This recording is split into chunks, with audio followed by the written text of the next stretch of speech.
नमस्कार दोस्तों, मैं हूं संजय कथुरिया, प्रोफेसर बड़ा बिजनेस प्राइवेट लिमिटेड। और आज जिस कोर्स के बारे में आपको बताने वाला हूं वो एक पाथ ब्रेकिंग कोर्स है। उसका नाम है फंड रेजिंग। जी हां, देखिए, कोई भी जब स्टार्टअप चालू होता है या कोई भी मिड साइज कंपनी भी हो जाती है, उसके लिए फंड रेजिंग बहुत इंपॉर्टेंट होती है। तो फंड रेजिंग जो होती है वो दो तरीके से हो सकती है। पहला, आप उधार ले सकते हैं। दूसरा, आप जो है कंपनी के शेयर्स बेच के शेयर्स के अगेंस्ट पैसे ले सकते हैं। तो आप कौन से तरीके से जाना चाहेंगे, ये आपको ध्यान रखना है। तो इस कोर्स में हमने बताया कि अगर आप शेयर्स बेच के पैसा रेज करना चाहते हैं तो किन किन चीजों का आपको ध्यान रखना है। उसके लिए आपको इन्वेस्टर्स के सामने पिच करना पड़ेगा। देखिए, उधारी में क्या होता है, उधारी तो बड़ी सिंपल है। आप गए, आपने प्रोजेक्शन दी, आपके पास कोई जमीन है, उस जमीन के वैल्यू के अगेंस्ट आपको लोन मिल जाएगा और आप धीरे धीरे उस लोन को चुका देंगे। पर जो निवेशक होता है, जो आपकी कंपनी में इक्विटी लेता है, वो आपके साथ पार्टिसिपेट करता है, आपके दुख सुख का साथी होता है। तो इसीलिए उसको आपका बिजनेस के समझना बहुत ज्यादा जरूरी होता है। और इसमें आपको बहुत चीजों का ध्यान रखना पड़ता है। पहले आपको ध्यान रखना पड़ता है कि किस तरीके के निवेशक को आपको आपको जिसको पास जाना चाहिए, आपका ऑब्जेक्टिव क्या है फंड रेज करने का, आपको इन्वेस्टमेंट चाहिए क्यों, आपका बजट क्या है, आप क्या करोगे उस पैसे के साथ। उसके बाद जब आप पैसे ले लोगे तो उसमें कहां उसको निवेश करोगे, निवेश करने के बाद किस तरह के रिटर्न्स कमा के दोगे। समझिए, आज आपका रेवेन्यू 1 करोड़ रुपए साल का है और आपने 5 करोड़ रुपए रेज किए, तो इस 5 करोड़ के साथ क्या आप अपने बिजनेस को 1 करोड़ रुपए साल के से लेकर 10 करोड़ तक लेके जा सकते हैं। ये सारी चीजें आपको ध्यान रखनी पड़ेंगी, आपको अपने निवेशक को समझानी पड़ेगी, स्टोरी समझानी पड़ेगी कि क्यों आपका बिजनेस इतना अच्छा है।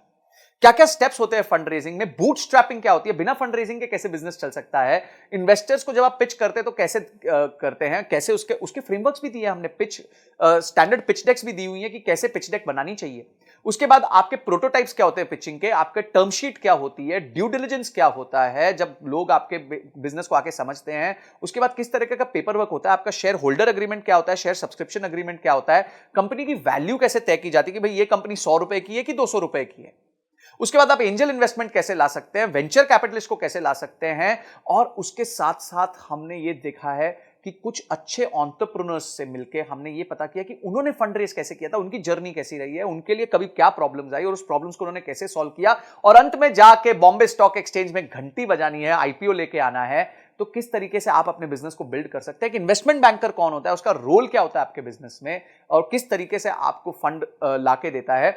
आप उसके बाद इन्वेस्टर रिलेशंस कैसे मैनेज करते हैं, जब निवेशक बोर्ड पे आ जाता है उसके साथ कैसे अपना आप रिलेशन मैनेज करेंगे। ऐसी 32 पावरफुल वीडियोस हमने बनाई हैं जिसमें case studies, examples, real life cases हमने लिए हैं, जिसको आप यूज करके फंड रेजिंग कर सकते हैं। तो बाप रे, इतना सुनने के बाद ही आपको मन करना चाहिए कि मैं इस कोर्स को अनलॉक कर लूं, इमीडिएटली अनलॉक कर लूं और जाके सारे वीडियोस को ध्यान से पढूं, उसको इंप्लीमेंट करूं और उसके बाद उसके रीडिंग मटेरियल्स को पढ़ के उसको और डीप में समझूं। तो ये सारी चीजें हमारे एक ही कोर्स में इतना सब आपको मिल जाएगा, इतनी सारी आपकी प्रॉब्लम सॉल्व हो जाएंगी। आपका गोल है अगर कि कंपनी के लिए फंड रेज करना है, तो आप इस वीडियोस को देख के बहुत अपने आप को इक्विप कर सकते हैं, प्रिपेयर कर सकते हैं। इसके साथ हमने 450 फंड्स की लिस्ट भी दी है जिनको आप अप्रोच कर सकते हैं, उनके फोन नंबर के साथ, उनके किसको आपको अप्रोच करना है उसके साथ। ये सारी चीजें हमने इसके साथ फ्री रिसोर्सेज दिए हुए हैं। तो इमीडिएटली जो है एक्शन लीजिए, क्योंकि एक्शन के बिना कोई परिवर्तन नहीं आएगा, कोई चेंज नहीं आएगा।